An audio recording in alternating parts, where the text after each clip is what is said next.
Horns up guys, and welcome to another one of my band building workshops.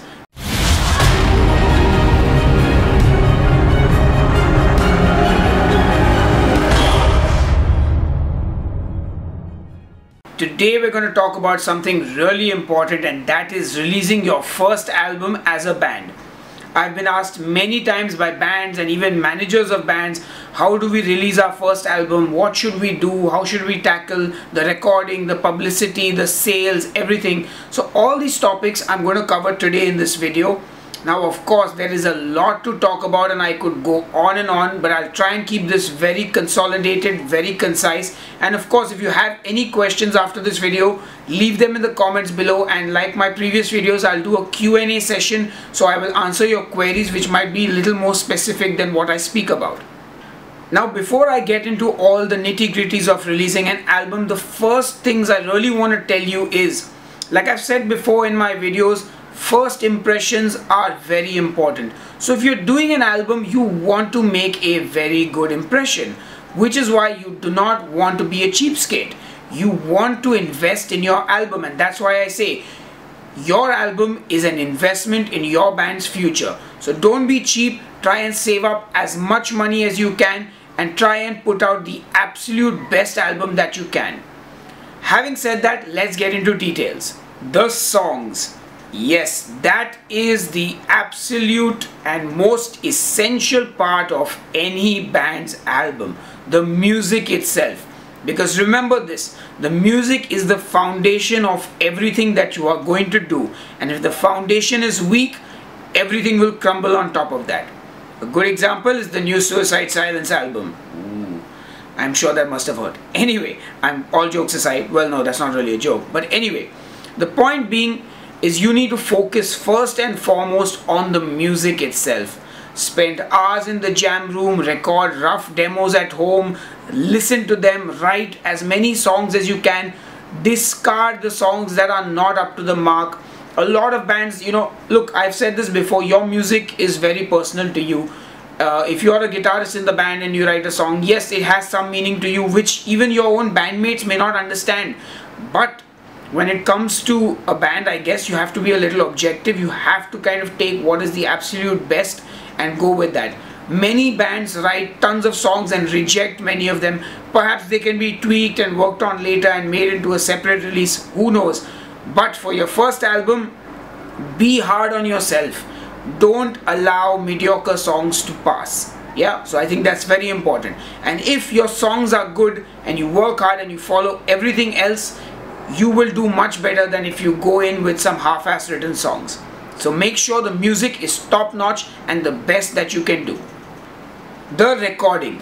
Now this is a very tricky part because the recording is such a wide discussion topic, because today you have home producers, you have bands that record their demos at home, record their albums at home as well, and then you've got studios that you can spend lakhs and crores of rupees in, or thousands of dollars depending on where you're watching this from. So in Mumbai city, you can record a song with a young home producer for as low as $50 a song or 3,000 Indian rupees. It goes higher up from there, and now this is the tricky part. So you have to obviously choose a good recording studio or a good producer to record with, because like I said, if your music is solid and you don't do justice to it while you record it, then you're definitely going to suffer for sure, but at the end of the day, it has to also be what you can afford. So yes, I do say invest in your album. So if you are a young band and you were thinking, okay, we'll go and record at 3,000 rupees a song, maybe think twice, maybe find a way to earn some money and go and record it with somebody who charges maybe 10k or 15k and who you trust with your kind of music. Maybe you don't go out there and take a loan for 3 lakhs and go and record at like a massive studio. That's not what I'm saying. But of course, yes, if you've got the money and you can do it at the massive studio, go for it. So this is something you've got to sit and think long and hard about, because at the end of the day, if you're a band and you have good songs but your recording quality is really bad, yes, good songs can go far, but it will be harder because today there is so much choice for people. I mean, there are millions of bands out there, and I could just listen to any of them that have a good recording. And in fact, today, with today's technology at home, almost every single band has a decent sounding recording, so there's no excuse for bad recording. In fact, what I would actually like to talk about, or rather tell you, is try and find a producer who understands your band's sound.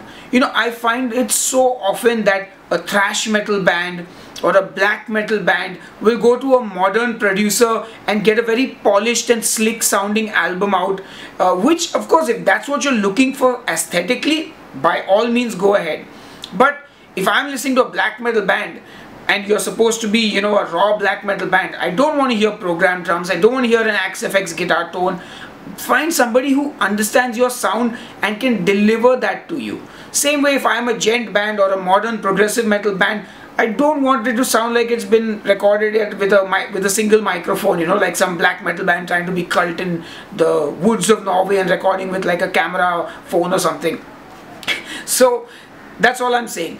Think long and hard about this and do your research. Look up who are the producers, what do they charge, what makes financial sense in the bigger picture, and at the same time is not a compromise on the quality of what you're recording. Okay, so the next thing I want to talk about is your artwork. Now this is again very, very debatable, because a lot of bands may not care so much about the artwork, but me personally, I've always been a big fan of very good artwork, which is why with my own projects, Demonic Resurrection, Workshop, Reptilian Death, whatever band I play in, I always work towards having a great artist to do the cover artwork as well as the merchandise, because for me it's very important that the art very correctly reflects what the music is. And sure, there are a lot of bands that don't particularly care much for great artwork. I mean, it's an add-on or it's a bonus to the music.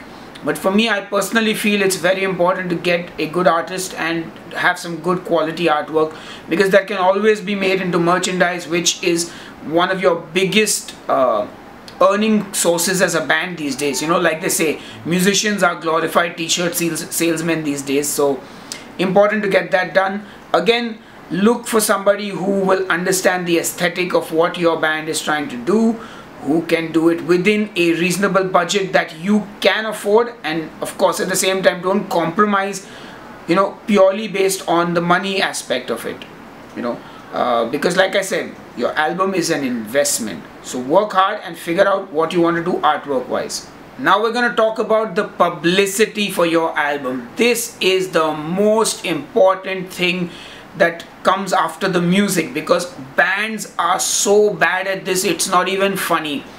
First mistake most bands make is, I got the album in my hands today, I'm releasing it tomorrow. Stop right there. This has to end now.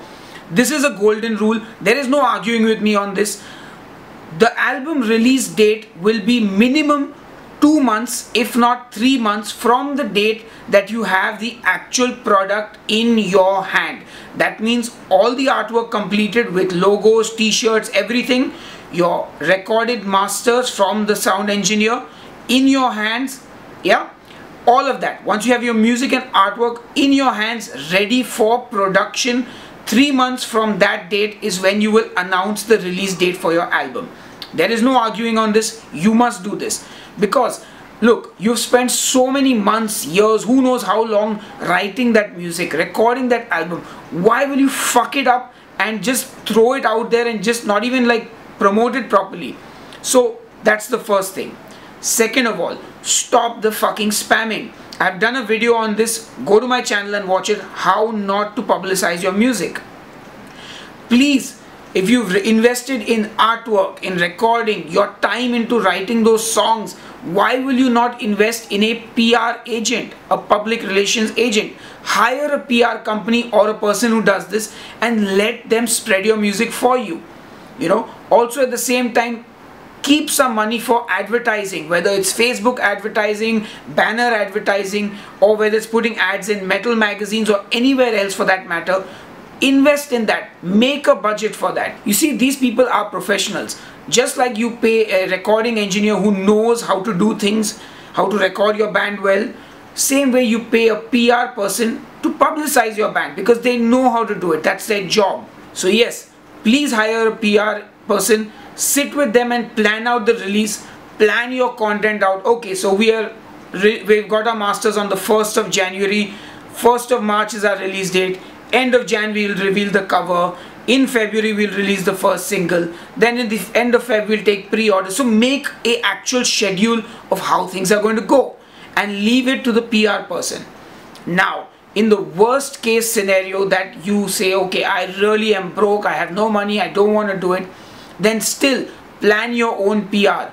Make a database of your own, go to all the websites that you trust for metal reviews, for metal news, get their email IDs, draft out press releases, very professionally written, send them the album, send them a covering letter, and make sure that you do the job of the PR agent.